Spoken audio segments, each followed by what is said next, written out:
கேரளா இஷ்யூவை பற்றி பேசுங்கன்னு என்னுடைய பெண் தோழி ஒருத்தங்க கேட்டிருந்தாங்க.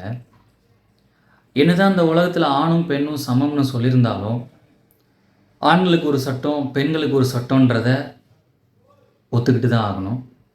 ஒத்துக்கிட்ட மனசில்னாலும் அதான் நெசம். அந்த முன்னுரிமைகளையும் சலுகைகளையும் தவறாக ஒரு கேடயமாக பயன்படுத்திக்கிற ஒரு சில பெண்களால் ஆண்கள் எந்த அளவுக்கு பாதிப்புக்கு உள்ளாகிறாங்கன்றது இந்த கேரளா சம்பவம் ஒரு உதாரணம். இந்த கேரளாவில் இருக்கிற ஒரு இன்ஸ்டாகிராம் இன்ஃப்ளூயன்சரால் ஒரு ஃபேக் அலிகேஷன் வச்சு ஒரு உயிரே போயிருக்கு. இது என்ன இஷ்யூ, இது இப்போதைக்கான கேஸ் ஸ்டேட்டஸ் என்ன, இறந்தவங்க யார், யார் மேலே தப்பு அப்படின்ற இந்த மாதிரியான கேஸ் ஹிஸ்ட்ரி பார்த்தீங்கன்னா நீங்கள் நியூஸ்லேயா இருக்கட்டும், இல்லை பல இன்ஃப்ளூயன்சராக இருக்கட்டும், எல்லோரும் சொல்லி நீங்கள் பார்த்துருப்பீங்க. அந்த போஸ்ட்லேயா இருக்கட்டும், அந்த வீடியோஸ்லையா இருக்கட்டும், இந்த இஷ்யூ பற்றி பேசுகிற அந்த கமெண்ட்ஸ்லாம் பார்த்தீங்க அப்படின்னா 2 மேஜரான கமெண்ட்ஸ் பார்த்தீங்கன்னா நான் நோட் பண்ணேன். அதில் ஃபஸ்ட்டு கமெண்ட் என்னன்னு கேட்டிங்கன்னா, தீபக் தப்பு பண்ணிட்டாரு, அவர் ஜஸ்டிஸ்க்காக வெயிட் பண்ணியிருக்கணும், கோர்ட்டில் அப்பீல் பண்ணியிருக்கணும், கேஸ் ஃபைல் பண்ணியிருக்கலாம் அப்படின்ற மாதிரி தப்பாக அவர் முடிவு எடுத்துட்டார் அப்படின்ற மாதிரி சொல்லியிருந்தாங்க. அவங்களுக்கு நான் கேட்குறது என்ன அப்படின்னா, இப்போ இருக்கிற சட்டம் ஆண்களுக்கும் பெண்களுக்கும் ஒரே மாதிரி தான் இருக்கா? இப்போது ஒரு பெண்ணுக்கு ஒரு அநீதி நடக்குது. இப்போ எக்ஸாம்பிளுக்கு எடுத்துங்களேன், ஒரு பொண்ணுக்கிட்ட ஒரு லவ் டார்ச்சர் பண்ணுறான் ஒரு பையன் அப்படின்னா, அவனை ஈவ்டீசிங் கேஸில் பிடிச்சி முட்டி தட்ட முடியும். இதே தெரிஞ்சோ தெரியாமையோ அவன் மேலே கை பட்டுருச்சு அப்படின்னா, என் மேலே தப்பாக நடக்க பார்த்தான் அப்படின்னு சொல்லி கேஸ் போட்டு உள்ளே தள்ள முடியும்.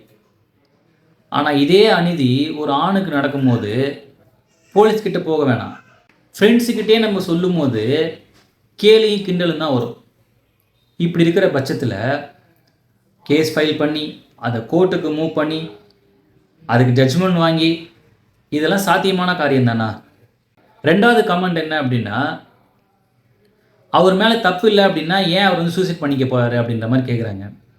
அந்த கமெண்ட் பண்ணிட்டவன்ட்ட நான் கேட்குறேன், நீங்கள் என்ன சைக்காலஜியில் இருக்கீங்கன்னு எனக்கு புரியல. அந்த பொண்ணு என்ன சொல்கிறாங்க, நான் வீடியோ எடுக்கிறது தெரிஞ்சும் அவர் என் மேலே உரசினார் அப்படின்ற மாதிரி சொல்கிறாங்க அவங்க. அப்படின்னா தப்பு பண்ணணும்னு நினைக்கிறவன், ஆமாம் நான் தான் தப்பு பண்ணேன் என்ன இப்போ அப்படின்ற தைரியமாக இருக்கான் அப்படின்னா, அவன் ஏன் ஃபோனில் வீடியோ எடுக்கிறாங்கன்னு தெரிஞ்சு இடிக்கணும்? இதே பார்த்தீங்கன்னா லிங்க் ஆகிற மாதிரி தெரியல எனக்கு. யார் ஒருத்தன் பண்ணாத தப்புக்கு நம்ம மேலே ஒரு ஃபேக் அலிகேஷன் வச்சு அதில் நம்ம எப்படி பெற்றவங்க மூஞ்சில் முழிக்க போகிறோம், எப்படி அக்கம் பக்கத்தில் முழிக்க போகிறோம் அப்படின்ற ஒரு கில்ட்டிலே அவர் பார்த்தீங்கன்னா சூசைட் பண்ணி இறந்துருக்காரு. அவர் இறந்தும் அவர் மேலே தப்பாக ஒரு ஃபேக் அலிகேஷன் தான் வச்சிட்ருக்காங்க. இன்னும் விக்டிம் பிளேமிங். சட்டங்கள் கடுமையாக்கப்பட்டாதான் குற்றங்கள் குறையும் நம்ம எதிர்பார்க்குறோம். ஆனால் இந்த சட்டங்கள் கடுமையாக்கப்படுறது யாருக்கு, ஆண்களுக்கு மட்டுமா அப்படின்ற ஒரு கேள்வியும் சேர்ந்தே தான் வருது. அதனால் கடைசியாக பெண்களுக்கு நான் ஒரு கோரிக்கை வைக்கிறேன். என்னென்னா, உங்களுடைய ஃபர்ஸ்ட் ப்ரிஃபரன்ஸையும் உங்கள் ப்ரிவிலேஜையும் தவறாக எந்த ஒரு விஷயத்துலையும் நீங்கள் பயன்படுத்தாதீங்கன்ட்டு ஒரு ஹம்பிள் ரிக்வெஸ்ட்டாக நான் கேட்டுக்கிறேன்.